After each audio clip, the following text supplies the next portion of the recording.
Ada pembicaraan yang perlu kita lanjutkan, Pak. Kali ini perihal tradisi. Sebelumnya kita ketahui tradisi itu serupa dengan kebiasaan dan itu dibedakan dengan budaya. Nah, untuk mencapai budaya yang baik, kita butuh kebiasaan atau tradisi yang baik pula. Nah, kita mulai dari pertanyaan di kalangan para petani. Nah, mengapa mengubah kebiasaan di kalangan petani itu susah? Apakah juga masyarakat non-petani mengalami hal yang sama? Sebenarnya masalahnya bukan masalah petani tapi kebiasaan. Jadi kalau pertanyaannya itu mengapa mengubah para petani susah, itu ya bisa benar, tapi kita harus ingat juga kalau masalah kebiasaan hidup itu yang susah diubah di semua sektor kehidupan, di nelayan, di kalangan birokrat, pegawai juga susah, di kalangan mahasiswa juga susah, bahkan di kalangan diri kita kalau mau melakukan perubahan ke atas perilaku kebiasaan itu semua memiliki kesulitan. Jadi kalau Pak petani kok nggak mau mengubah cara berekonominya, terus kita susah. Bukan hanya petani, coba di kalangan jasa atau industri itu hampir semua tidak bisa cepat gitu. Tapi petani ini memang menarik ya, sering kok petani susah berubah sejak zaman dulu kala begitu-begitu saja. Itu sebenarnya karena lebih ya petaninya itu tidak beralih. Kalau yang dimaksud perubahannya adalah beralih, katakanlah dari karyawan terus menjadi pedagang. Ya, petani kan tidak bisa begitu karena mereka memang bertahan di dalam pertaniannya. Jadi cara melihat susah berubahnya antara petani dengan kelompok lain itu juga harus hati-hati. Nah, petani kan bertahan karena ada tanahnya, keadaan tanahnya seperti itu, katakanlah di perbukitan atau di daratan. Sementara kalau pedagang susahnya untuk berubah itu bukan karena masalah yang sama dengan keadaan petani. Nah, ini supaya kita paham dulu kondisi objektifnya untuk mengatakan susah berubahnya petani maupun susah berubahnya kelompok non petani. Jadi kita dudukkan dulu ya, ini sama-sama kalau urusan perubahan kebiasaan hidup itu sama-sama susah. Nanti sama-sama mudahnya juga ada gitu loh. Nah, di kalangan petani saya pikir kesulitan-kesulitan kita melakukan perubahan itu karena ada ikatan-ikatan yang sifatnya lama, yang sudah turun-temurun, sehingga untuk membiasakan petani itu mengelola jadwal harian, mengoptimalkan waktu hidupnya juga tidak semudah itu. Misal saya sering melihat nih, mengapa petani itu kalau sudah jam 2 pulang terus nonton TV atau sekedar menikmati keseharian yang masih panjang sampai sore. Nah, itu buat teman-teman yang hidup di kota itu kan tidak masuk akal. Jam 2 sampai jam 6 katakanlah, itu kan sebenarnya waktu produktif yang bisa digunakan untuk banyak hal. Di petani itu paling banyak digunakan ya kalau yang itu tekun mengurusi hasil panen pertaniannya. Nah, kalau kosong ya mereka memang nganggur, nonton TV, nongkrong, atau melakukan sesuatu yang tidak bernilai ekonomis gitu. Itu juga memang menjadi bagian problem yang harus dipecahkan. Kalau itu solusinya ya misal si petani itu diberikan kegiatan wirausaha untuk pengelolaan pekerjaan yang tidak berat, bisa dilakukan di rumah, karena mereka nggak akan kuat kalau bekerja otot di ladang yang menyita banyak kalori atau energi ya. Itu mereka memiliki keterbatasan ya, apalagi yang sudah tua-tua itu mereka pulang jam 1 ya sudah jam 2 ke sini sampai di rumah lebih banyak nyantainya gitulah. Itu kan yang membuat kita sering bertanya kenapa petani kok nggak produktif gitu. Nah, salah satunya karena faktor-faktor sosialnya juga kurang mendukung produktivitas. Nah, kalau kita berdayakan dengan trik-trik lain, mereka merajut, menganyam, atau tani pekarangan yang kita lakukan itu terbukti menjadi sebuah perilaku yang baik, sesuatu yang baru, dan mereka bisa berubah kok itu.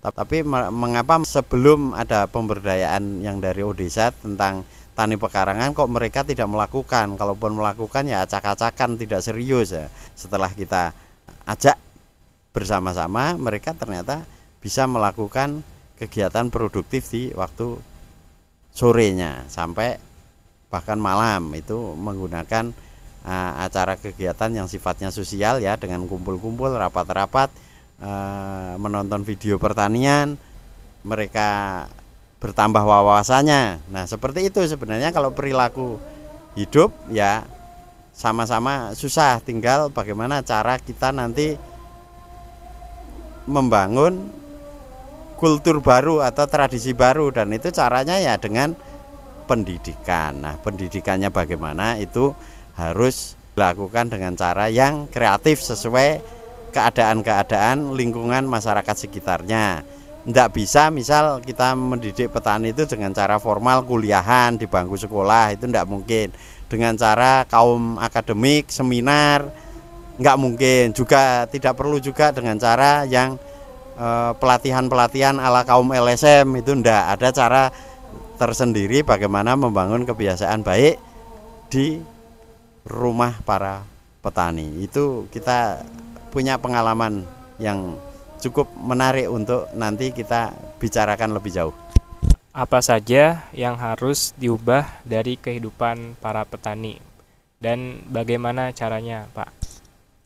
Ya, kalau apa saja yang harus diubah dari kehidupan petani, tentu saja yang jelek atau yang minor atau yang kurang, tentu saja itu yang harus kita bicarakan. Nah, jadi kita sebenarnya berbicara secara ontologis, bukan epistemologis. Kalau bagaimana caranya kan nanti kita usahakan dengan cara pandang, skala prioritasnya, termasuk aksiologinya, itu teknis-teknis yang lebih apakah ini akan kita ubah secara instan atau dengan cara berkelanjutan, itu butuh pembicaraan yang lebih jauh ya. Nah, secara ontologis sih, secara makronya ya, di dalam kehidupan para petani itu pola pikir tentu saja. Nah, apa sih pola pikir yang paling mendasar di kalangan petani? Adalah memandang hal-hal yang sifatnya mestinya menjadi ekonomi tapi belum menjadi ekonomi. Banyak petani yang tidak mengoptimalkan lahan, dari lahan-lahan yang sifatnya sepetak 1 meter 2 meter itu belum dipikirkan oleh para petani. Seolah-olah kalau bertani itu ya tanahnya luas pasti hasilnya bagus, padahal tidak terbukti. Dengan tanahnya yang benar-benar luas itu nanti terkelola semuanya, karena itu juga akan merepotkan sisi modal. Nah, petani harus memulai berpikir dengan cara-cara yang mikro. Satu, manfaatkan limbah-limbah dapur, itu bisa menjadi pupuk. Nah, dia harus memiliki ternak walaupun sedikit, karena itu efisien ya untuk modal usaha budidaya pertaniannya. Jadi kita sudah banyak nih melihat para petani itu nggak memperhatikan ternak, nggak punya, akibatnya pupuknya beli pupuk sapi, pupuk domba, pupuk itu apa, ayam. Itu waduh, kasihannya untuk bertanam lahan tidak seberapa luas juga harus beli 1.600.000. Itu pun ngangkutnya 25 kali dari rumahnya sampai ke bukitnya. Pernah saya hitung itu tenaga kerja dan bensinnya sendiri itu menghabiskan sekitar 800.000. Jadi dia merasa belanja keluar uang 1.600.000 dengan uangnya, tapi sesungguhnya nilai ekonominya ditambah 800.000, jadi 2.400.000. Jadi mahal sekali itu hanya untuk pupuk, belum bicara benih, belum bicara tenaga kerja yang lain. Nah, ini penting. Setelah kita lakukan, petani juga mau melakukan perubahan pola pikir seperti itu. Misalnya waktu kita mengajarkan tentang pentingnya menanam buah di area tanaman hortikultura, tanaman sayurannya yang mereka kosong, ada satu petak tanahnya yang itu tidak pas untuk tanaman sayur mereka karena terlalu curam. Nah, begitu kita berikan bibit pohon itu, dia tidak berkurang area nanam sayurnya, terus sekarang sudah tumbuh pohon mangga, pohon nangka, pohon anu, itu bisa mencapai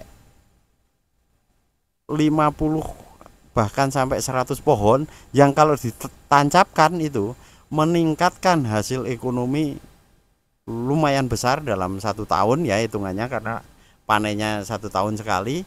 Tapi si petani ini tidak kehilangan tenaga, tidak kehilangan waktu khusus, dan bahkan tidak kehilangan pupuk karena pupuknya nebeng dari pertanian yang dia lakukan. Dan sekarang meningkat kesejahteraannya karena bisa memanen buah-buahan. Nah, ini belum dilakukan oleh para petani kita. Kalau mereka nanam sayur ya pikirannya sayur, yang lain tidak menguntungkan, dikotomis gitu loh. Kalau kita kerja ini berarti tidak bisa kerja itu, padahal peluang untuk melakukan pekerjaan itu bisa. Yang kedua, efisiensi waktu.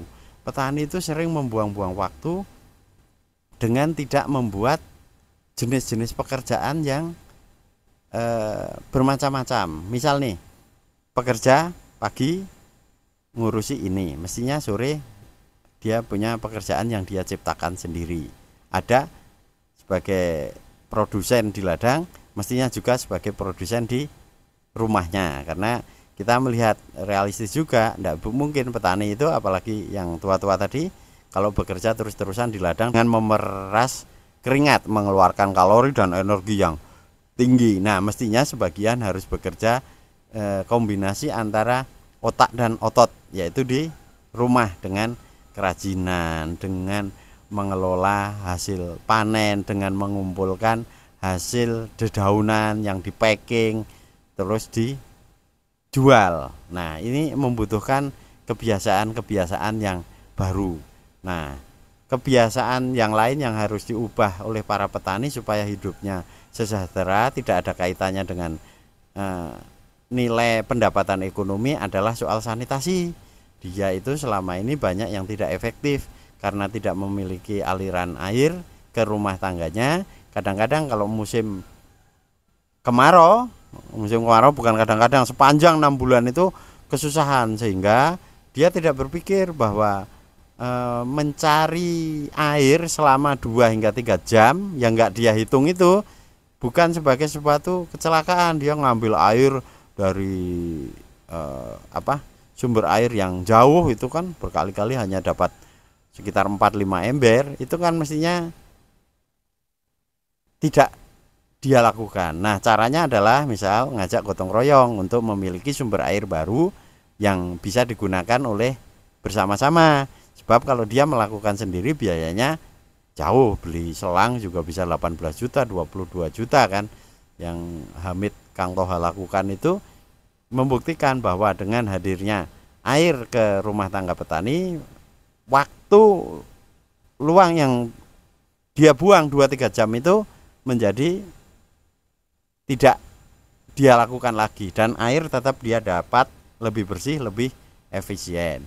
Hanya kalau balik lagi ke pertanyaan apa yang dia harus lakukan petani untuk mengubah kebiasaan yang kurang baik, kurang produktif, atau kurang bermanfaat bagi dirinya, adalah yaitu tidak menggunakan waktu panjangnya, waktu yang sangat merdeka buat dia, yang berbeda dengan kelompok pekerja di kota, pegawai itu yang sudah terlanjur habis waktu. Kalau seperti pegawai, karena pulangnya seringkali inefisien ya karena macet atau karena tugas-tugas tambahan. Nah, petani itu punya kemerdekaan, punya kebebasan yang semestinya sangat cocok kalau petani itu menjadi ilmuwan juga. Nah, kok petani menjadi ilmuwan gimana, kan harus sekolah atau enggak, bukan ilmuwan yang kita bayangkan sebagai ilmuwan seperti profesor atau apa. Kalau dia sering membaca buku dan itu waktunya kan banyak, dia bisa pinter loh, bisa bijaksana loh, karena waktunya sangat banyak sekali dan sepi di rumahnya, itu kan cocok. Itu yang sebenarnya sering dirindukan oleh orang-orang kota, di mana dia membutuhkan waktu khusus untuk belajar, apalagi kalau para penulis apa gitu kan. Nah, itu butuh waktu-waktu luang di kalangan petani, apalagi kan sekarang sudah ada listrik. Artinya membaca sampai malam hari larut itu adalah sesuatu yang mewah, sebenarnya harus dibudayakan petani itu untuk mempelajari khasanah-khasanah keilmuan.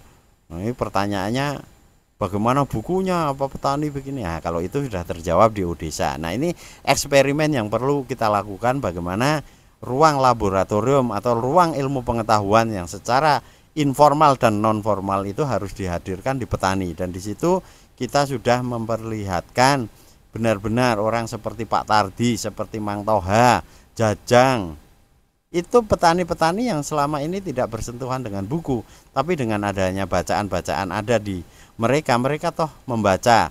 Bahkan itu di perpustakaan di 3 tempat, di Waas dan 2 di Cisanggarung, di mana itu banyak-banyak buku di situ ya. Kita taruh, kita tinggal, para petani juga menyempatkan membaca.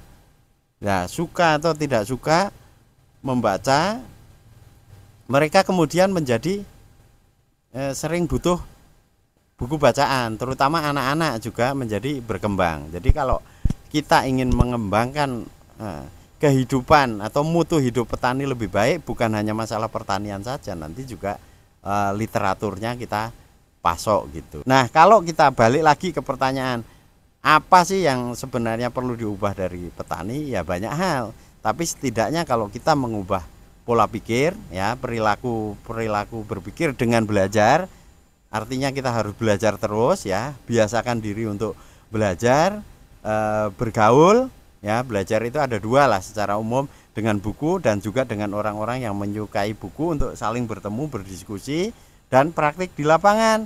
Nah, kita bisa membuktikan ada hal-hal yang sifatnya meningkat, ada hal yang sifatnya kemudian tumbuh berkembang, dan itu memperbaiki petani, meningkatkan ekonomi, meningkatkan kualitas berpikir, meningkatkan pertemanan yang banyak, dan itu juga meningkatkan indeks kebahagiaan, karena dengan banyaknya teman, dengan banyaknya relasi juga, selain ilmu pengetahuan tumbuh, rasa suka kita terhadap hidup, kehidupan ini, rasa optimisme terhadap hidup untuk semakin baik itu juga tumbuh berkembang.